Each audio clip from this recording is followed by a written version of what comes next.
जय श्री कृष्णा दोस्तों, स्वागत है आपके अपने YouTube channel Panchal artist group में। मैं विष्णु पांचाल। आज की इस वीडियो में आप लोगों से चर्चा करने वाला हूं बंगाल शैली के बारे में।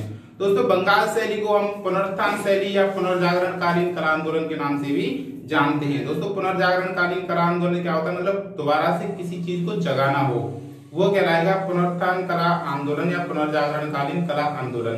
अब दोबारा से जगाया क्या था दोस्तों? हम अगर देखें कला इतिहास, अगर हम उठा के देखें तो 19वीं सदी के अंतिम दशक तक आते आते भारतीय कला के इतिहास में देखें तो यूरोपियन तकनीक का प्रभाव बढ़ चुका था। यानी कि प्लास्टर मूर्तियां, छापा चित्रण, इन सब का प्रभाव यूरोपियन प्रभाव युक्त जो है बढ़ गया था। यूरोपियन प्रभाव देखने को मिलता है भारतीय कला में। हमारी भारतीय कला अगर कहीं पे जीवित रह गई थी तो थोड़ी बहुत लोक शैलियों के माध्यम से जीवित थी। तो इन चीजों से कुछ चित्रकार ऐसे थे, वो काफी प्रभावित थे। वो सोच रहे थे कि हमें दोबारा से अपनी भारतीय कला शैली, भारतीय कला परंपरा को ही जीवित करना है।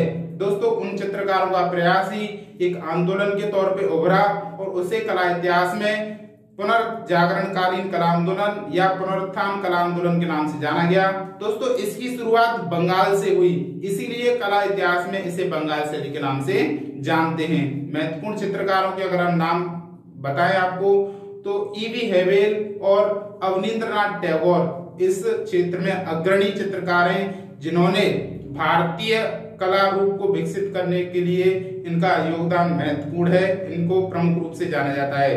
तो दोस्तों, आइए हम चर्चा करते हैं बंगाल शैली के बारे में। डीपली देखते हैं कि किस तरीके से बंगाल शैली का विकास हुआ था। दोस्तों, पुनरुत्थान शैली या बंगाल शैली के कुछ महत्वपूर्ण तथ्य, शुरुआती उद्योग विकास के बारे में हम जान लेते हैं। तो देखिए दोस्तों, 19वीं शताब्दी के अंतिम दशक में यूरोपियन चित्रकला, प्लास्टर मूर्तियां, छापा चित्र आदि के सामने भारतीय कला रूप क्या होते जा रहे थे? लुप्त होते जा रहे थे।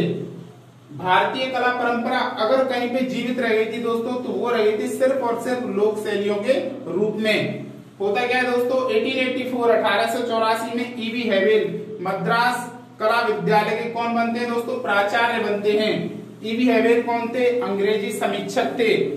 ये प्राचार्य बनते हैं मद्रास कला विद्यालय में। मद्रास कला विद्यालय जिसकी स्थापना मैंने आपको बताया कि कंपनी शासन में इसकी स्थापना हुई थी 1850 में। तो वहां पे कौन बनते हैं दोस्तों? एक प्राचार्य बनते हैं।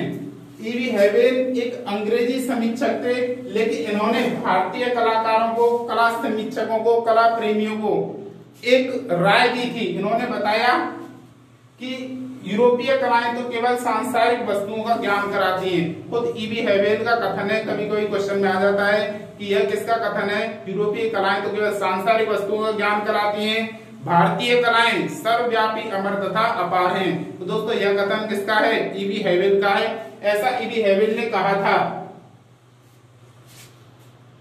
ईवी हेवेल जब मद्रास के बाद कलकत्ता स्कूल ऑफ आर्ट के प्रिंसिपल बने, तो यहाँ इनका संपर्क होता है अवनींद्रनाथ टैगोर से। और इन दोनों के प्रयासों से और अन्य कलाकारों के सहयोग से एक तरीके से यूरोपीय शैली की परित्याग करने की, यानी इसे हमें त्यागना है, इसकी एक लहर चल गई। यूरोपीय संस्कृति को रोकने की एक लहर चली। यह स्थिति दोस्तों ऐसा नहीं कि सिर्फ कला के क्षेत्र में हो, यह स्थिति शिक्षा के क्षेत्र में, कला के क्षेत्र में, राजनीति के क्षेत्र में, धर्म के क्षेत्र में, सभी क्षेत्रों में यह स्थिति थी कि हमें यूरोपियन शैली का क्या करना है? परित्याग करना है। दोस्तों, धीरे धीरे इस स्थिति ने एक आंदोलन का रूप ले लिया और इसे फिर पुनरुत्थान कालीन कला आंदोलन के नाम से जाना गया। दोस्तों, इसकी शुरुआत बंगाल से होती है। यही कारण है कि इसको बंगाल शैली का नाम दिया गया है। दोस्तों, बंगाल शैली की विशेषताएं क्या हैं वो भी हम देख लेते हैं कि बंगाल शैली की विशेषताएं क्या हैं। दोस्तों, बंगाल शैली की अगर हम विशेषताओं की बात करें तो आपको 5 विशेषता याद रखनी है। महत्वपूर्ण चीज है, मैं स्टार लगा देता हूँ। कभी कभी पूछ लेता है कि बंगाल शैली की विशेषताएं बताइए, तो आपको ये 5 विशेषताएं याद रखनी है कि बंगाल शैली की विशेषताएं क्या है। सबसे पहली विशेषता है दोस्तों, यह शैली सरल व स्पष्ट है, मतलब इजिली इसको आसानी से समझा जा सकता है। यह शैली कैसी है दोस्तों? सरल है, स्पष्ट है, मतलब आसानी से हम इसको समझ सकते हैं। रेखांकन के महत्व को पुनः प्रतिष्ठित किया गया है। जो आउटलाइन से चित्राकृतियों में उसका क्या है? महत्व दिया गया है। रेखाओं का महत्व इन चित्राकृतियों में दिया गया है। इस शैली में शांत रंग योजना वास तकनीक का प्रयोग किया गया है। दोस्तों महत्वपूर्ण पॉइंट है, याद रखना आपको, वास तकनीक जो है यही बंगाल शैली की देन है और अवनींद्रनाथ टैगोर के द्वारा यह शैली विकसित की गई थी। तो इस शैली का प्रयोग ज्यादातर बंगाल शैली के चित्रों में किया गया है। शांत रंग योजना मतलब लाइट कलर यूज किए गए, ज्यादा डार्क कलर इसमें यूज नहीं किए गए। तो बंगाल शैली की रंग योजना कैसी है दोस्तों? शांत रंग योजना है और वास तकनीक का प्रयोग इसमें किया गया है। बंगाल शैली में विदेशी कागज, ये भी महत्वपूर्ण टॉपिक है दोस्तों, याद रखना, महत्वपूर्ण पॉइंट है। बंगाल शैली में विदेशी कागज और जल रंगों का प्रयोग किया गया है। रंग कैसे दोस्तों? जल रंग है। वास तकनीक जल रंगों के द्वारा ही दोस्तों विकसित की जाती है। तो इसमें विदेशी कागज और जल रंगों का प्रयोग बंगाल शैली में किया गया है। विषय के रूप में अगर हम देखें कि किन विषयों का चित्रांकन बंगाल शैली में किया गया है, तो पौराणिक कथाओं, सामाजिक जनजीवन, ऐतिहासिक, प्रेम गाथाओं, इनका चित्रांकन बंगाल शैली के चित्रों में किया गया है। चित्रकारों की बात करें दोस्तों, बंगाल शैली के चित्रकार कौन कौन से हैं? तो चित्रकारों में आपको याद रखना है ईवी हैवेल, दूसरे चित्रकार हैं अवनींद्रनाथ टैगोर।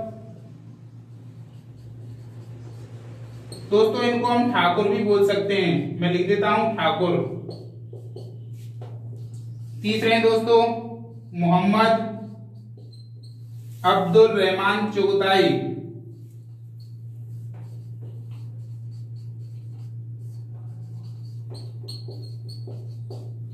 नेक्स्ट है दोस्तों आनंद कुमार स्वामी।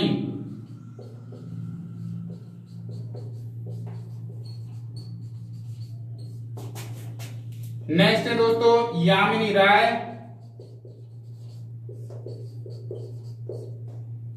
पांचवें चित्रकार है दोस्तों रविंद्रनाथ टैगोर।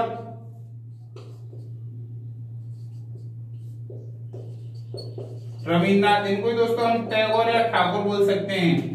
नेक्स्ट है दोस्तों अमृता शेरगिल।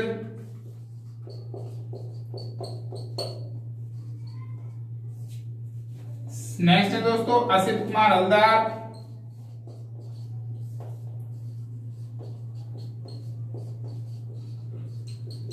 दोस्तों नेक्स्ट एक और चित्रकार हैं नंदलाल बोस, इनको दोस्तों बसु भी कहते हैं, नंदलाल बसु। दोस्तों ये बंगाल शैली के चित्रकार हैं। अगली वीडियो में मैं इन्हीं चित्रकारों के ऊपर आप लोगों से चर्चा करूंगा। इस वीडियो में मैंने आपको बताया कि पुनर्जागरण काल शैली या बंगाल शैली की जनरली जो परिचय है वो मैंने आप लोगों से शेयर किया है। दोस्तों आशा करता हूं कि आपको हमारी वीडियो पसंद आ गई होगी।